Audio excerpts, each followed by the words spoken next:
Hello dear students, welcome to my channel teachers Adda MP.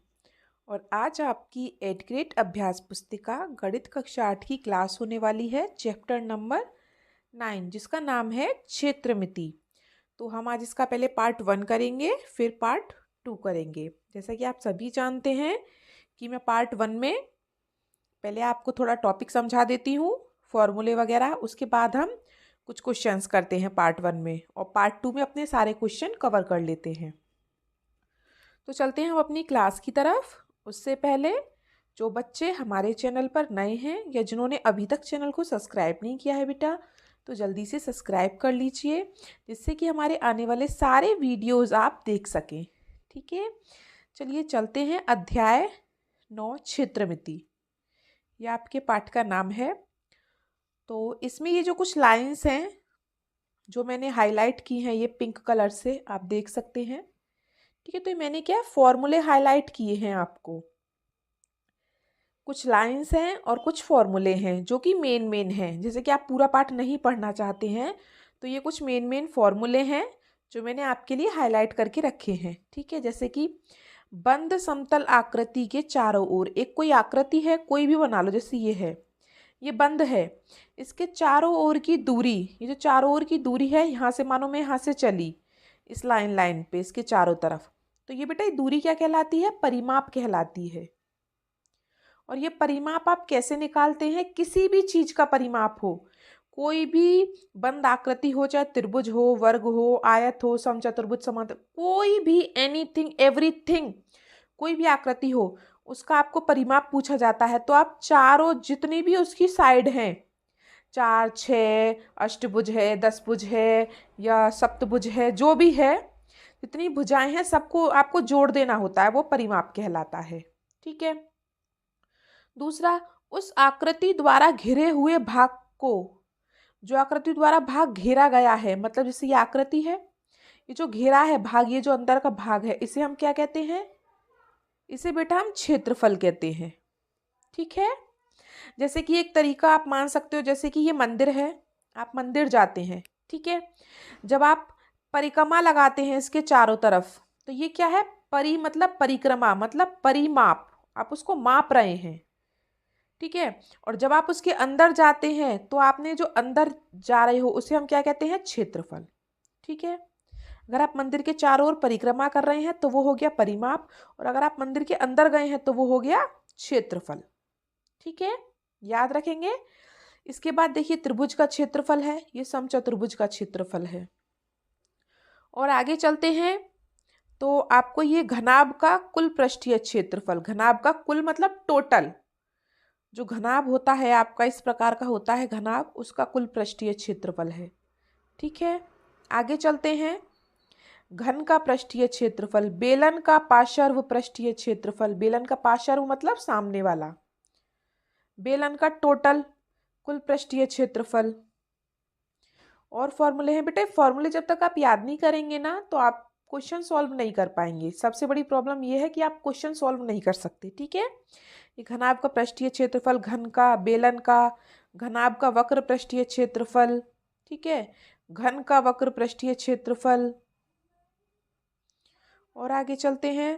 देखिए, घनाभ का आयतन क्या होता है, घन का आयतन क्या होता है, ठीक है, बेलन का आयतन क्या है, ये सब आयतन, कुल पृष्ठीय क्षेत्रफल, क्षेत्रफल, ये सब दे रखा है। ठीक है, तो आप बेटा इन सबको जरूर याद कर लें, नहीं तो एग्जाम में आपके सामने क्वेश्चन आएगा तो फिर आप कर नहीं पाएंगे। चलिए, जैसे जैसे प्रश्न में फॉर्मूले आते जाएंगे मैं आपको बताती जाऊंगी। और प्रश्न 1 पढ़ते हैं हम। यदि एक घन की भुजा को उसकी मूल भुजा से 10 गुना बढ़ा दिया जाए तो आयतन में क्या परिवर्तन होगा? देखिए, ये घन है, मैं आपके लिए घन बना देती हूँ। घन कैसा होता है? ऐसा, आप सभी जानते हैं घन क्यूब है ये। ठीक है, तो इसने बोला है घन की एक भुजा को, घन की भुजा को उसकी मूल भुजा से 10 गुना बढ़ा दिया जाए। मान लो कि ये भुजा पहले 1 थी, अब ये कितनी हो गई है? 10 हो गई है, 10 गुना बढ़ गई है, तो उसके आयतन में क्या परिवर्तन होगा? तो बेटा घन का आयतन क्या होता है?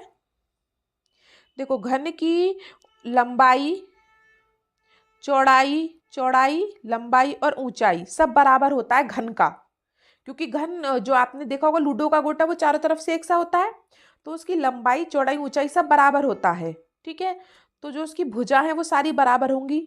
अगर ये भुजा एक है तो ये भी एक होगी, चौड़ाई भी एक होगी, ऊंचाई भी एक होगी, लंबाई भी एक होगी। ठीक है, तो आयतन क्या होता है? लंबाई गुणा चौड़ाई गुणा ऊंचाई, या फिर आप ऐसे मान सकते हैं भुजा की घात 3 घन का। ठीक है, अगर मैं इसे 10 गुना बढ़ा रही हूँ भुजा को, तो 10 गुना ही ऊंचाई बढ़ेगी, 10 गुना ही लंबाई बढ़ेगी और 10 गुना ही चौड़ाई बढ़ जाएगी। तो कितना हो गया बेटा? 1000। तो घन जो है कितने गुना बढ़ जाएगा? 1000 गुना बढ़ जाएगा। ठीक है, आई होप आपको समझ में आ गया होगा। इसका ऑप्शन ए सही है। प्रश्न 2 पर चलते हैं। यदि हम 2 सेंटीमीटर भुजा वाले दो घनों को आपस में जोड़कर रखते हैं तो प्राप्त घनाभ की लंबाई चौड़ाई ऊंचाई क्रम से होगी। दो घन, जैसे कि ये घन है, ठीक है, ये बोल रहा है कि इन दोनों घनों को आपस में जोड़ दो। अगर मैं इस घन को इसके पास ले आके जोड़ दूं तो वो थोड़ा लंबा सा बन जाएगा, इस प्रकार का घनाभ बन जाएगा, घनाभ। तो पूछ रहा है इस घनाभ की लंबाई चौड़ाई ऊंचाई क्या होगी। तो बेटा देखो, ये क्या है? हमारी लंबाई है। ये क्या है? हमारी, ये तो अगर इसकी 2 सेंटीमीटर भुजा है तो इसकी तो लंबाई चौड़ाई ऊंचाई सब दो दो होगा।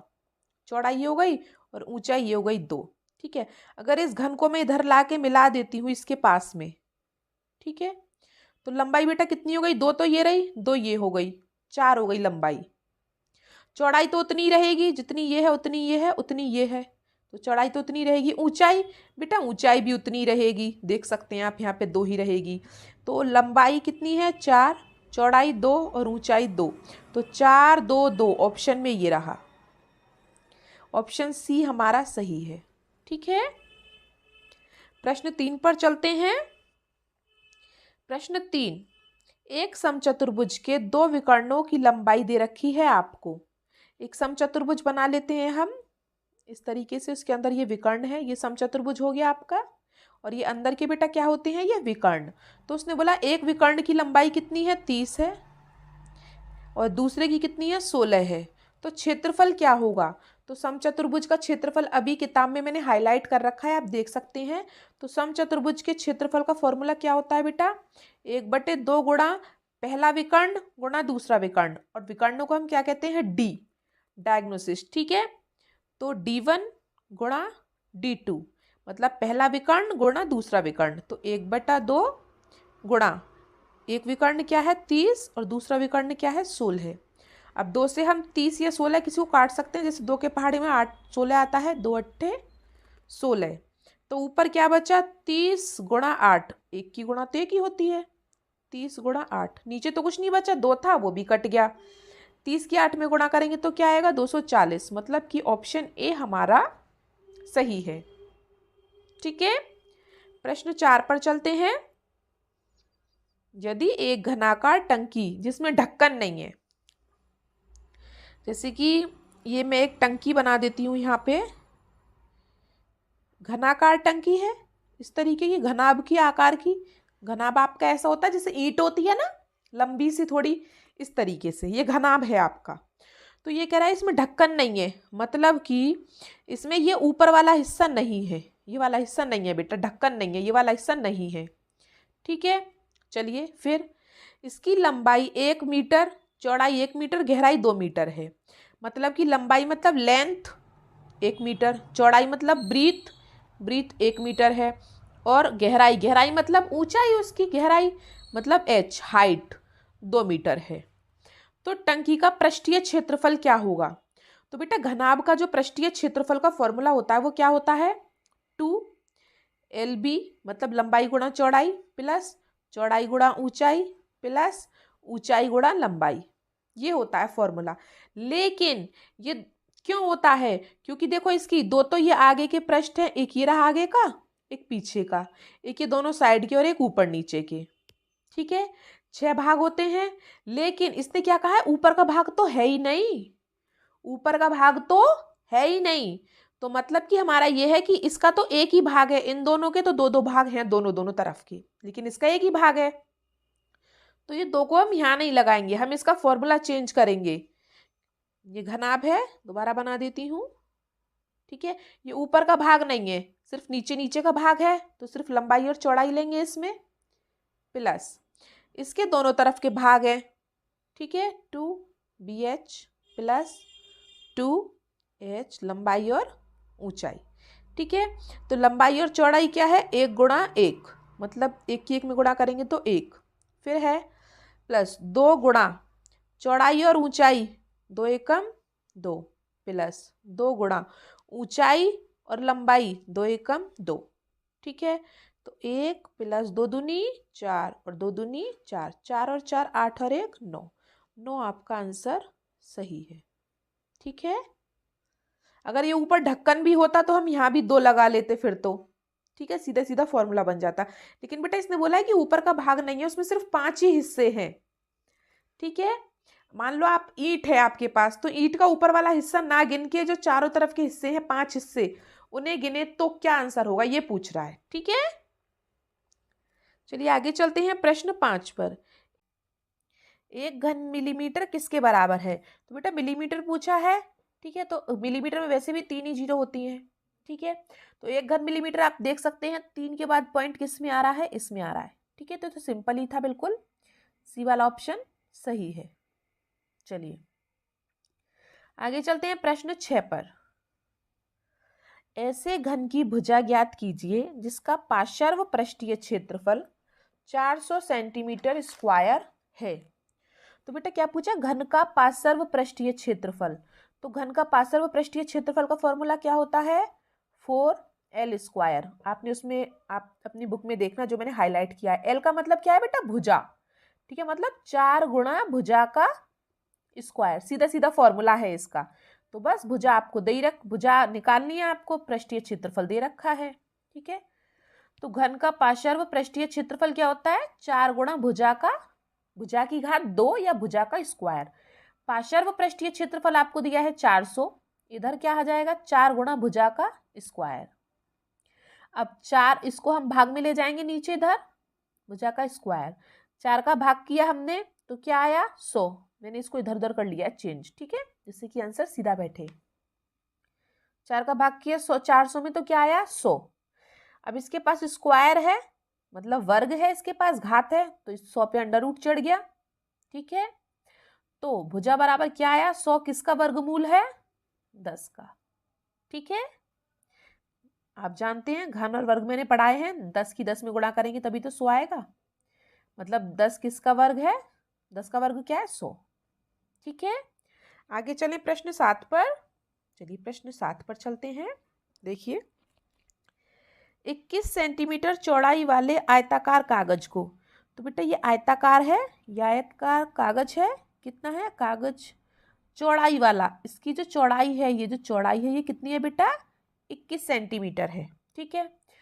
कागज को चौड़ाई के अनुदिश मोड़कर, अगर मैं इसको गोल गोल मोड़ दूं मैं इसको, तो ये क्या कह रहा है 20 सेंटीमीटर त्रिज्या वाला एक बेलन बनाया जाता है। अगर जैसे ये आयताकार कागज है मेरा, ठीक है, अगर जैसे आपने पेज लिया एक और अगर आप उसको मोड़ दें तो वो कुछ इस तरीके का हो जाएगा, है ना। तो ये कह रहा है कि 20 सेंटीमीटर त्रिज्या वाला बेलन बन गया, उससे क्या हो गया, त्रिज्या क्या होती है हमारी r, मतलब रेडियस को हम क्या कहते हैं त्रिज्या, ठीक है, जिसे हम r से लिखते हैं त्रिज्या को। तो r हमें क्या दी है 20 सेंटीमीटर, और ये क्या दी है हमको चौड़ाई। एक बेलन बनाया जाता है तो बेलन का आयतन पूछ रहा है, तो बेटा बेलन के आयतन का जो फॉर्मूला होता है वो क्या होता है, पाई r स्क्वायर h, स्क्वायर मतलब r की घात 2। तो r तो इसने हमको दे दिया 20 सेंटीमीटर, h क्या होगी हमारी चौड़ाई, ये ऊंचाई, ये पूछिए, ठीक है। तो ये तो हमारी वही हो गई ना जो आयताकार कागज की चौड़ाई थी, क्यों हमने इसे ही मोड़ के तो बनाया है। जब ये मैंने यहाँ पे मोड़ा तो ये भी तो 21 ही है, तो ये भी तो 21 ही होगा, ठीक है। तो h हमारा क्या हो गया 21। अब पाई, तो बेटा पाई का मान जो है फिक्स होता है, जो होता है 22/7। पाई का मान आपको कभी दिया नहीं होगा, आप हमेशा 22/7 ही लिखेंगे, ठीक है। तो बस सीधा सीधा फॉर्मूला है, निकाल लें। त्रिज्या 20 सेंटीमीटर, ऊंचाई 21 सेंटीमीटर, बेलन का आयतन क्या होता है पाई r स्क्वायर h।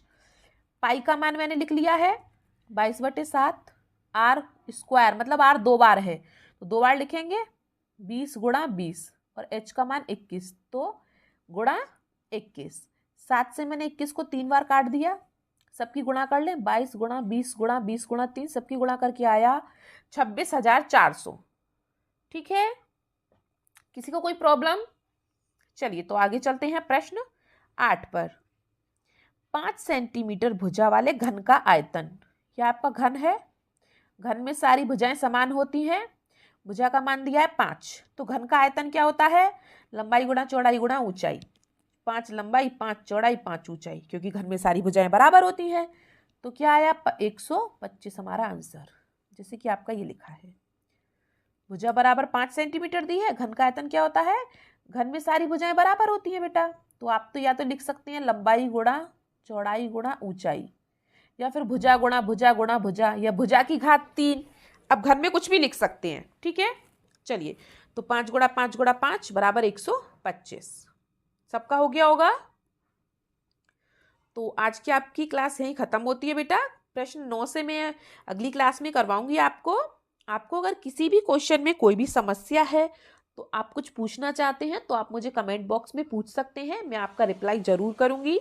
वीडियो को लाइक करें, अच्छी लगी हो तो दोस्तों के साथ शेयर भी करें, जिससे वो भी अपनी वर्कबुक को भर सकें और क्वेश्चंस को समझ सकें। और सब्सक्राइब करना ना भूलें। हमारी वीडियो को देखने के लिए आप सबका बहुत बहुत धन्यवाद। मिलते हैं हम आपसे अगली क्लास में, तब तक के लिए आपका दिन शुभ हो। Have a nice day and thank you.